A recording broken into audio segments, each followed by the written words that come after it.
ಹೌದು, ನಾನು ಅರ್ಷದ್ ರಿಜ್ವಾನ್ ಅವರು ಇದ್ರೀಸ್ ಅವ್ರ ಮನೆಗೆ ಭೇಟಿ ಕೊಟ್ಟಿದ್ವಿ.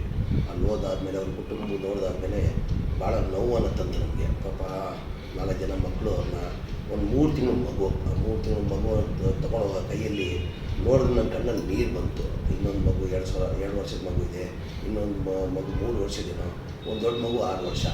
ಪಾಪ ಅವನೊಬ್ಬನೇ ಇದ್ದಿದ್ದು, ಜೀವನ ನಡೆಸೋಕ್ಕೆ ಅವನೊಬ್ಬನೇ ಇದ್ದಿದ್ದು. ಅವ್ರ ತಾಯಿ ತಂದೆ ಇಲ್ಲ ಪಾಪ. ಈ ಕುಟುಂಬಕ್ಕೆ 4 ಮಕ್ಕಳಿಗೆ ಜೀವನ ನಡೆಸೋಕ್ಕೆ ಇವನೇ ಇದ್ದಿದ್ದು. ಪಾಪ ಅವ್ರ ಮಕ್ಳಿಗೆ ಯಾರಾಗ್ತಾರೆ ಇವತ್ತು? ಆ ಸರ್ಕಾರ ಗೊತ್ತಿದ್ದು ನಾನು ಬಂದು ಯಾರು ಕೇಳೋರಿಲ್ಲ, ಮಾಡೋರಿಲ್ಲ, ಪರಿಹಾರ ಘೋಷಣೆ ಮಾಡಿಲ್ಲ.